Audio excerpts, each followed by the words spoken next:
Proclamação do Evangelho de Jesus Cristo, segundo Mateus.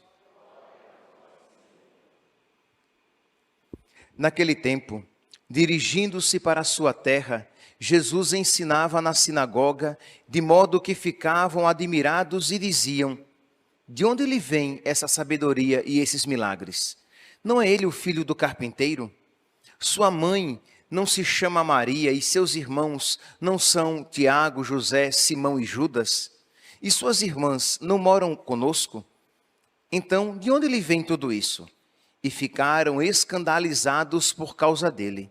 Jesus, porém, disse: um profeta só não é estimado em sua própria pátria e em sua família. E Jesus não fez ali muitos milagres, porque eles não tinham fé. Palavra da salvação.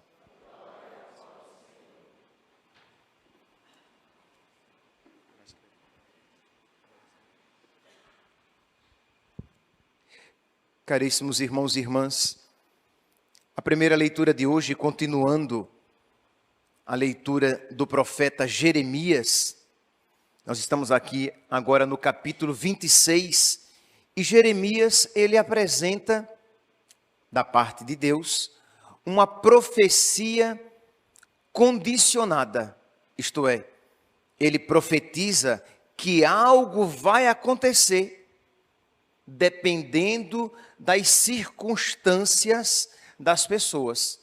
Então, o profeta Jeremias, lhe vem a palavra e ele diz: assim fala o Senhor, põe-te de pé no átrio da casa do Senhor. Deus falando com Jeremias: põe-te de pé no átrio da casa do Senhor e fala a todos os que vêm das cidades de Judá para adorar o Senhor no templo. Imagine, o contexto é: as pessoas estão indo para o templo, as pessoas estão indo para a igreja. Então, aparentemente, são pessoas piedosas. Mas Deus vê o coração e via que aquele povo oferecia os sacrifícios rituais, mas não sacrificavam a própria vida. Que eles realizavam um culto exterior, mas que não reverberava no seu interior. E esta, meus santos, é uma tentação não apenas dos judeus da época de Jeremias, mas de todos nós. Nós temos que ter muito cuidado para que a nossa religião não seja apenas pro forma, não seja apenas uma realidade externa que não toca e não transforma o nosso interior. Pois bem, então, Deus diz a Jeremias: põe-te de pé no átrio da casa do Senhor e fala a todos os que vêm das cidades de Judá para adorar o Senhor no templo. Todas as palavras que eu te mandar dizer, não retires uma só palavra. Deus sabia que a palavra que ele ia mandar Jeremias dizer era uma palavra dura, era uma palavra difícil, e que Jeremias já estava sofrendo pelas palavras de outrora, agora que a situação iria piorar mesmo. Mas Deus diz: não retires uma palavra sequer. Talvez, versículo 3, talvez eles as ouçam e voltem do mau caminho e eu me arrependa da decisão de castigá-los. Se eles mudarem de atitude, o castigo que eu anunciei não vai acontecer. Então, dirás assim. Então, estava lá Jeremias, o povo chegando para o templo, e Jeremias vai dizer: isto diz o Senhor, versículo 4. Se não vos dispuserdes a viver segundo a lei que vos dei, a escutar as palavras dos meus servos, os profetas, que eu vos tenho enviado com solicitude para a vossa orientação, farei desta casa uma segunda Silo. Isto é, Jeremias está ali e começa com a partícula condicional. Se não vos dispuserdes, isto é, se vos dispuserdes, se vocês se colocarem em estado de obediência, nada disso acontecerá. Mas se vocês não obedecerem, eu farei de vocês uma segunda Silo.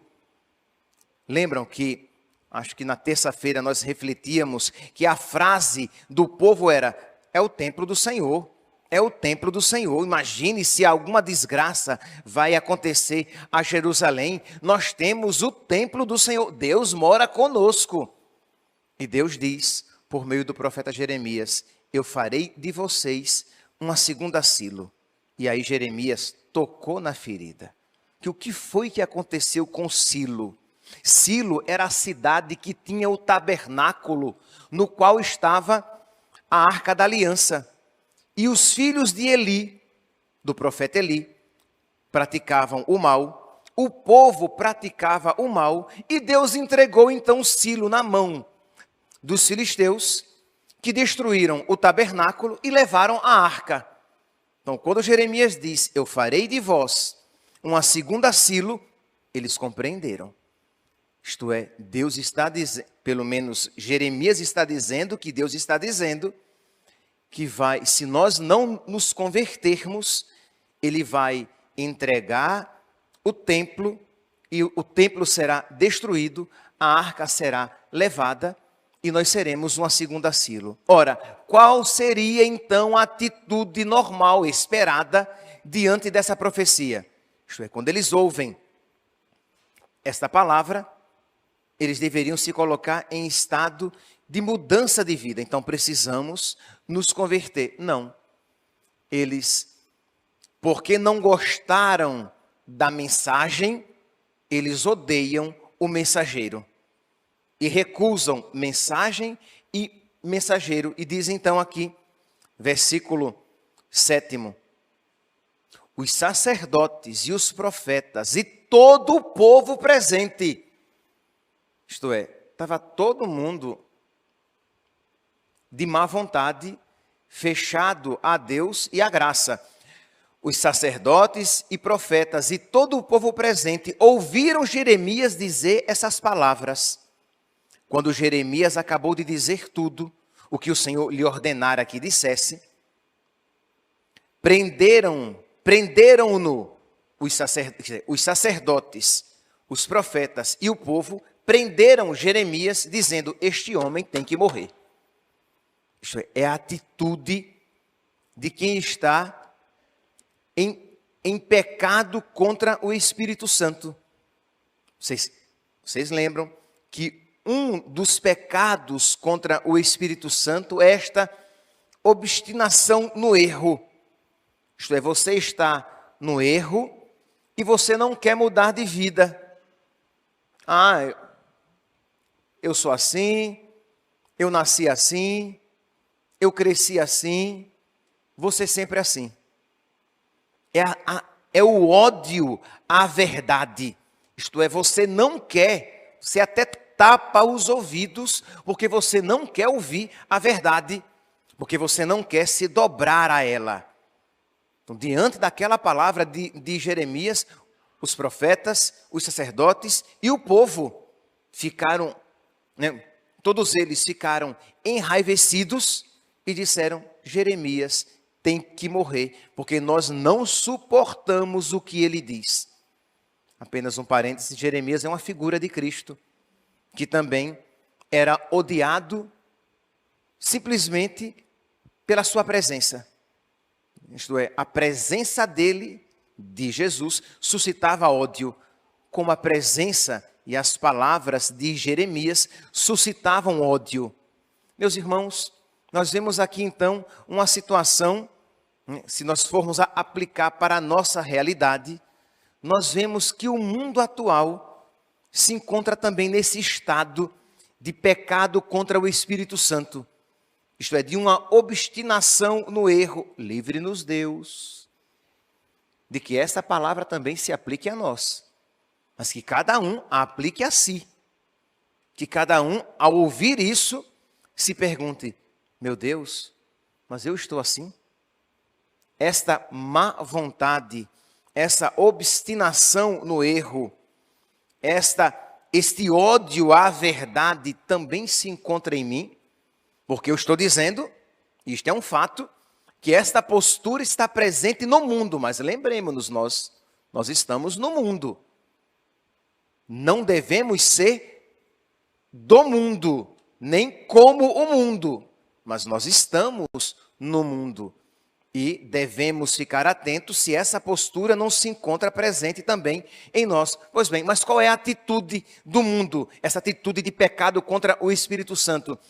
É um mundo que não quer se converter, que se orgulha do seu pecado, que faz passeata para o seu pecado, porque tem orgulho daquilo que faz e que ofende a Deus.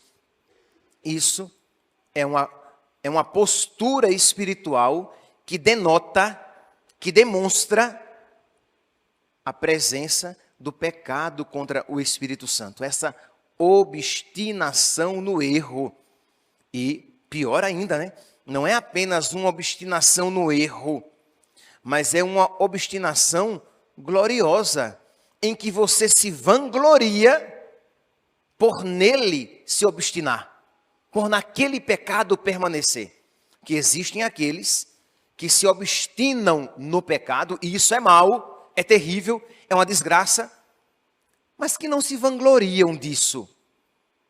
Mas o mundo atual, ele não apenas está obstinado, enraizado, incrustado, fincado, enterrado no pecado, como se vangloria disso, como se isso fosse bonito. Mais do que nunca a palavra de São João, na primeira carta, no capítulo 5, versículo 19, é verdadeira, né? O mundo jaz no maligno, né? Jaz, do verbo jazer, né? Estar deitado, estar por terra, estar morto, sepultado, né? Daí vem o jazigo, né? Aquelas construções nos cemitérios. Então o mundo jaz no maligno, quer dizer, o mundo está deitado, enterrado, entregue, morto, sepultado no pecado, na separação de Deus, no maligno. Então é uma realidade que não é algo distante. Nós vemos aqui contra Jeremias, mas nós vemos hoje esta mesma postura presente. Tente você dialogar desapaixonadamente, apenas procurando a verdade, sem ódio à verdade. Vamos discutir a respeito do aborto. Vá conversar com as autoridades que legislam sobre isso e dizer, olha, será mesmo que ali na barriga da mãe é apenas um amontoado de células? Será que não é uma vida? Será que nós não temos indícios para mostrar que é uma vida? Porque se nós partirmos do pressuposto de que no dado momento ali se transforma numa vida, tem dignidade e é sujeito de direitos, se nós dissermos que num dado momento isso acontece, nós também iremos dizer que num dado momento a pessoa pode perder. Isto é, se não é desde o início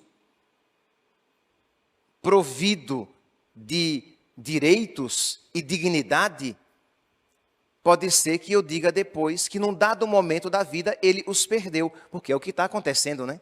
Em muitos países europeus, por exemplo, já se pode, os filhos podem até, contrariando a vontade dos pais, destiná-los à eutanásia. Não, papai, o senhor já está com a vida muito acabada, já não é mais vida, já não é mais gente, o senhor tem que morrer. Não, meu filho, mas eu não quero morrer. Não, mas o senhor já está muito doente, o senhor tem que morrer. Gente, isso já está acontecendo. De modo que há pais que estão fugindo de alguns países, indo para outros países, onde aquela legislação não existe, porque se permanecerem no seu país de origem, os seus filhos podem decidir a sua morte.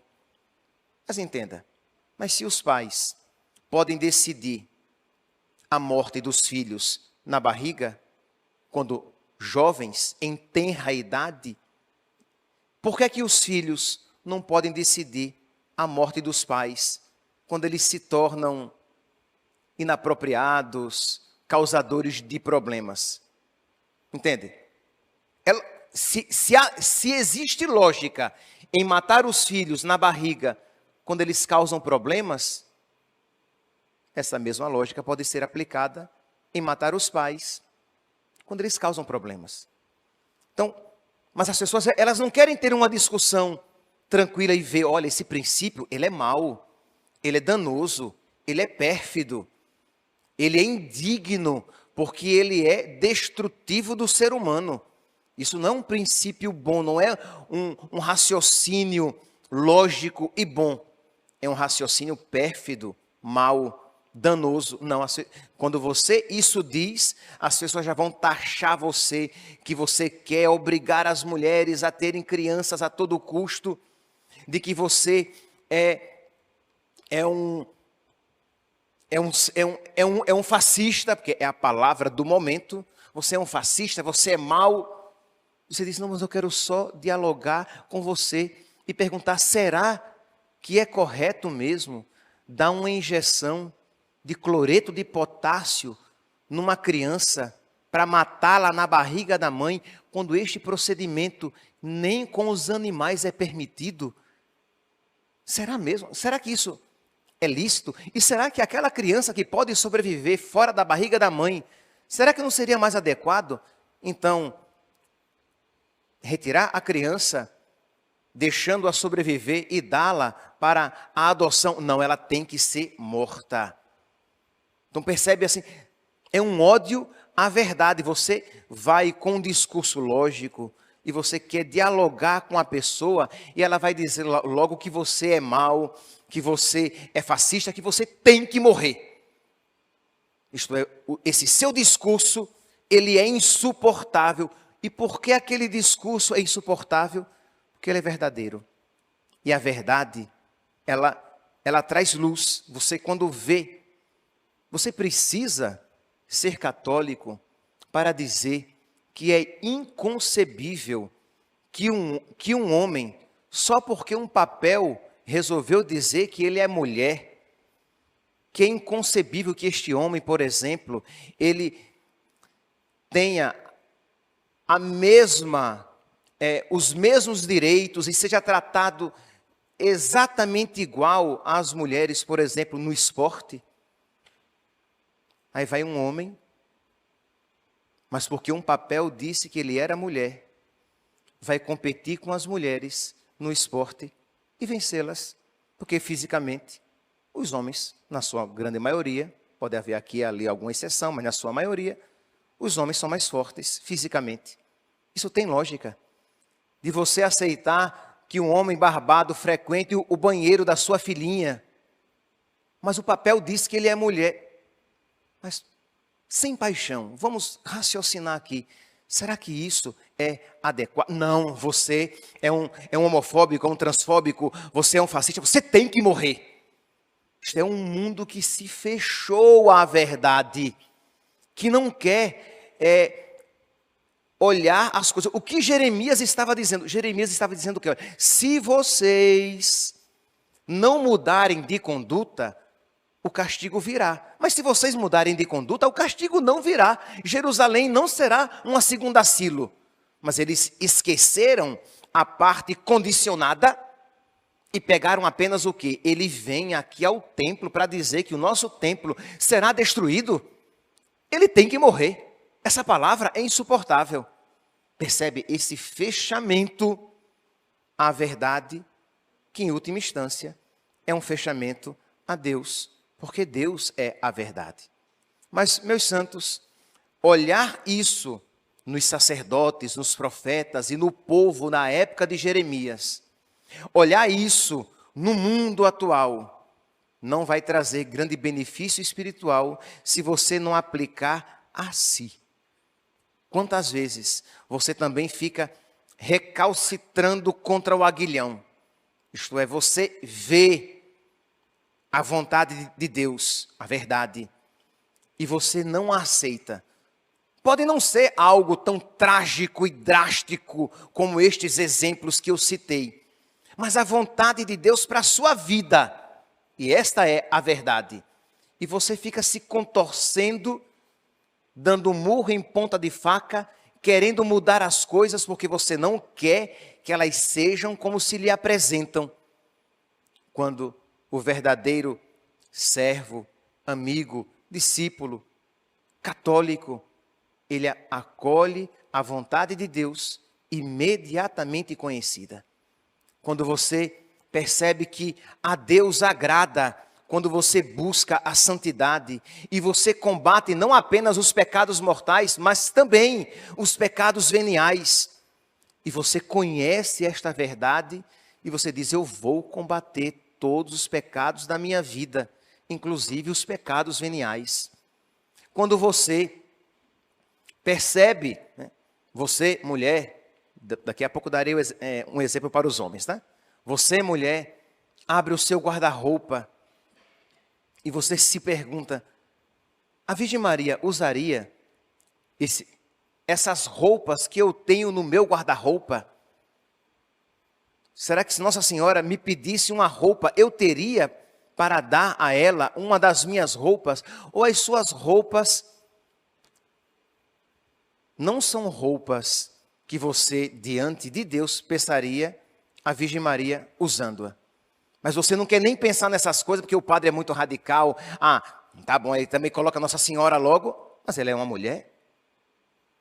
Era uma mulher. E aquilo que não é digno para Nossa Senhora, não é digno para você. Se Nossa Senhora não pode usar, você também não poderia usar, e vice-versa. Por quê? Porque somos todos templo do Espírito Santo. Você, homem, com as suas amizades, com aqueles seus grupos de WhatsApp, em que vários vídeos ali passam, os programas que você assiste na sua TV por assinatura, São José assistiria com você? Ele participaria daquele grupo de WhatsApp do qual você participa? Padre, para com isso, padre. Então você não quer nem pensar, e é uma maneira de você negar a verdade. Isto é, você tapa os ouvidos, você não quer pensar naquilo. Por quê? Porque você, se não tem um ódio explícito à verdade, ele está implícito, mas está presente, porque você a recusa. Você não quer se confrontar, você não quer parar e refletir aquilo à luz da razão, iluminado pela sua fé, e você dizer: será que isso mesmo é agradável a Deus? Tenho certeza, meus santos, que se nós nos colocarmos nesta atitude de procurar conhecer a verdade, eu quero conhecer aquilo que agrada a Deus, eu quero retirar da minha vida tudo aquilo que desagrada a Deus, eu tenho certeza que esta palavra de Jeremias vai frutificar na sua vida. Mas se você só ouvir isso, só se ater, só se apegar àquilo que aconteceu na vida de Jeremias, àquilo que está acontecendo no mundo, e não aplicar na sua vida, isso de nada vai valer, porque em nada vai frutificar. Que Deus então, que Nossa Senhora dos Anjos, envie os seus anjos, aconselhe, mande o nosso anjo da guarda a nos aconselhar o bem, para que nós sejamos dóceis à vontade de Deus, procuremos conhecê-la cada vez mais, para colocá-la em prática na nossa vida.